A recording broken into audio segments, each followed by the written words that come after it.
પૂછ્યા વગર મંજૂરી વિના લંકા નગરીમાં ઘૂસી રહ્યું છે? ઓલા તું કે તું કોણ છે? હા હા હા હા હા. અરે મચ્છર, હું પોતે જ લંકા નગરી છું, લંકા નગરીની નગર દેવી. તેથી જ લંકીની નામ છે મારું.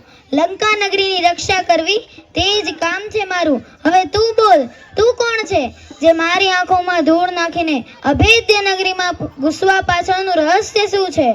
આ અદ્ભુત માયા નગરીને જોવાની લાલસા લઈ આવી છે. બસ થોડી વારમાં નગરી જોઈ ફટાફટ પાછો આવી જઈશ. તો હું જાઉં?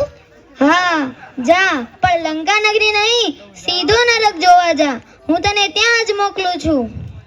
અરે વાહ હરે લંકા, તે તો ડંકા વગાડી દીધા. મેં વિચાર્યું કે આ સ્ત્રી જાતિના લોકો સાથે કોણ વાદ વિવાદ કરે, પરંતુ મુષ્ટિકા, ક્ષમા કરો.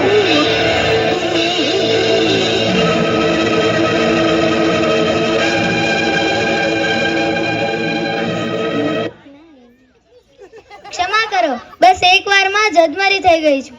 જો બીજી મારશો તો સીધી યમપુરી પહોંચી જઈશ. મેં તમને ઓળખી લીધા અને હવે શું થવાનું છે તે પણ મેં જાણી લીધું. શું જાણી લીધું? જ્યારે બ્રહ્માજીએ લંકેશ રાવણને વરદાન આપ્યું હતું ત્યારે મને પણ લંકા નગરીની રક્ષાની જવાબદારી આપી હતી. જ્યારે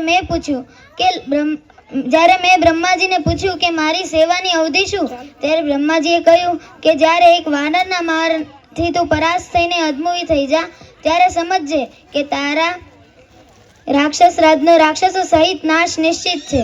તેથી હે વાનર શ્રેષ્ઠ, સ્વેચ્છા અનુસાર કાર્ય કરો, મનોવાંછિત ફળ મેળવો. અને મારી સેવાની અવધિ હવે સમાપ્ત થાય છે. હવે હું જાઉં છું. ઓમ બ્રહ્મદેવાય નમઃ. ઓમ બ્રહ્મદેવાય નમઃ. જય શ્રી રામ.